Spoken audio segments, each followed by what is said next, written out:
Worst mistakes on a Carnival cruise and what to do instead. Here are the 3 biggest cruise mistakes that might ruin your vacation and potentially your life. Okay, maybe I am over dramatizing, but I did just get back from a cruise where I had some insider information and witnessed something that will negatively impact these people for months, if not years after they get home. Now, I do not want to scare you, but I want to prepare you. So here are 3 of the biggest cruise mistakes that could potentially ruin your vacation. My name is Ruben and I love cruising on Carnival and sharing my tips and adventures with all of you. I have almost 100 days at sea just with Carnival and want to make sure that your next Carnival cruise is your best one ever. Mistake number 1, the TBD cabin gamble. All right, let's dive into the number 1 mistake that could ruin your vacation before it even starts. Booking a TBD or guaranteed cabin. Booking a guaranteed or TBD or to be determined cabin. Yes, the discount looks tempting, but are you prepared for the trade-off? You are giving Carnival full control to place you in the leftover cabins that no one else wanted. This could be the cabin right next to the arcade with kids running around screaming. It could be right below the Lido deck where you will be woken up to chairs dragging around and scraping before the sun comes up. Or right next to the nightclub where you're doof, doof, doof, doof. Or it could be a cabin at the very top that only has 1 elevator to get to and you have to wait literally hours to get to your cabin on embarkation day. Now here's the thing, these are leftover cabins for a reason. Cruising experts know which cabins they like and why they pick them, as well as which cabins they do not like. Are you ready for my controversial statement that I get a lot of flack for? These TBD cabins are also the first in line if Carnival overbooks the cruise and needs to kick someone off. Is this likely to happen? No. Could it happen? Yes. And you are the first in line to get the boot. Now, Carnival is definitely better than other cruise lines, and I've heard others such as Royal will do this a lot more than Carnival. I actually think it is very, very rare, less than 1%, if not lower chance of this happening to you. However, I just want to throw it out there as something that might happen just so you're aware of it, especially if this is your first cruise and you are probably only going to do one, maybe every several years. Now, both myself and a lot of other expert cruisers will book these TBD cabins. However, that is because we know exactly what we were signing up for and the gamble we are taking. Sometimes it pays off and we get a lucky upgrade. Other times we get stuck in a cabin that we do not enjoy. Now, if this is your first Carnival cruise and you have been waiting years just for this one vacation, do yourself a favor and spend a few extra dollars and a few extra minutes doing some research to figure out which cabin you actually want and will enjoy. All Carnival ships have deck plans that you can look through. An easy cheat code is to find a cabin that is surrounded on all sides by either another cabin or nothing. Above, below, left, right, and across. Higher cabins are worse for seasickness as well as those more forward or aft. Now, if quiet is more your thing, look for the very front or back cabins because more people wander around the middle section. You're less likely to have people walking around.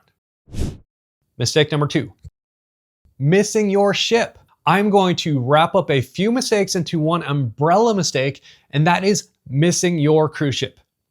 This can happen when you are late arriving to the ship on embarkation day or coming back from a port visit. Either way, the results can be disastrous. Not only for you, but this negatively impacts the thousands of other passengers and crew on board the ship. On embarkation day, the biggest mistake I see are people not planning ahead for contingencies and delays. Just last week, I was on a sailing where many people actually missed their entire cruise because of severe weather storm delays impacting air travel. Their flights were canceled and they had no way to get to the port. So if you are flying into port, the biggest tip is to fly in at least the day before. Now, if you are cruising during winter, 2 days might even be essential in case there are these severe winter storm delays. Now, if that seems excessive, that's because the consequences can be worse. And I will get to that more in mistake number 3. The other sub mistake is to get back to the ship too late on port day. You might have seen those viral videos of pier runners racing to catch their ship only to be left with only their swimsuits. If you miss the ship, you can't just call an Uber to catch up.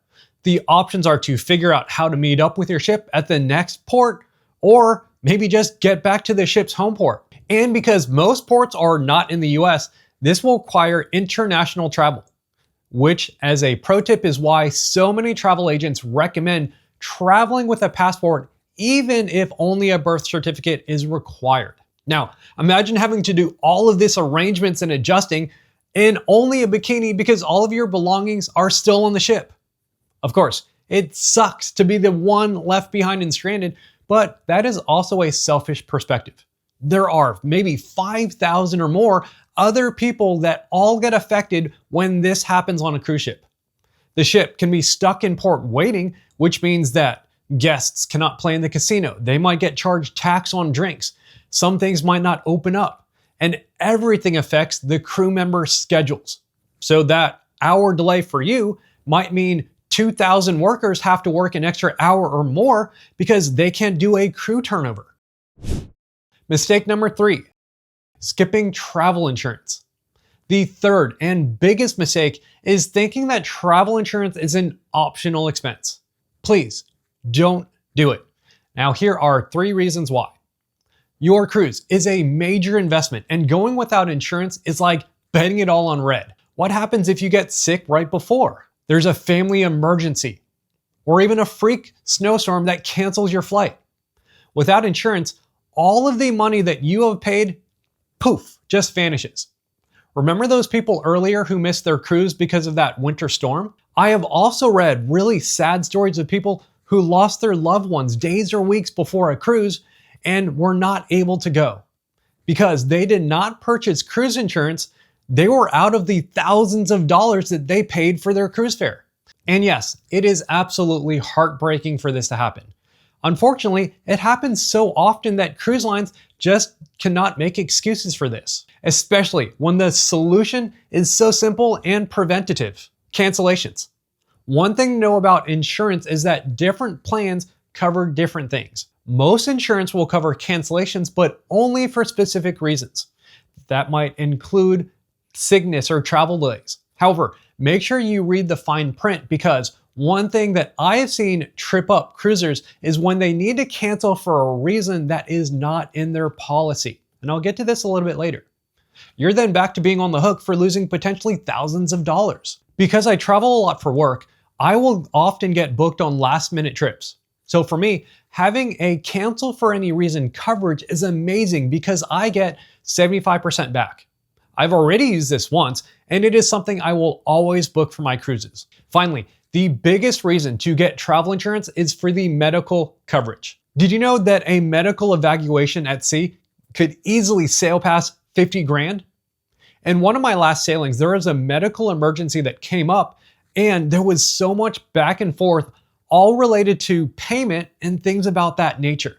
Now, I do have some insider information, but I do not know all the details. So what I'm going to describe is what I think happened, not necessarily the facts. I am guessing that this passenger did not have travel insurance and did not have a way to pay for medical transport, even though they had a potentially life-threatening injury. So they chose to get back on the ship instead of getting transported to the hospital and risk potentially dying, all because they did not spend the extra few dollars on travel insurance. Another nightmare that I have heard of are tens, if even hundreds of thousands of dollars of medical bills piling up because they might have had to get a medical evacuation, which is super expensive. Now, the fix is easy. Always buy travel insurance.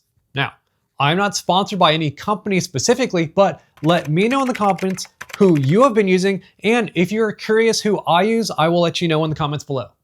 Now, in any case, shop around and look at the different policies. Most importantly, to look at the coverage limits. Now, this is one area where I never go with Carnival's default insurance and always buy third party.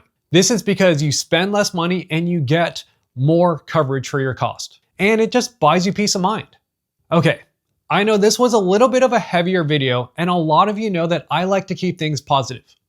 But I wanted to prevent all of you from making any of these mistakes that might ruin your vacation or your life. So let's get back to cruising fun by watching this next video here.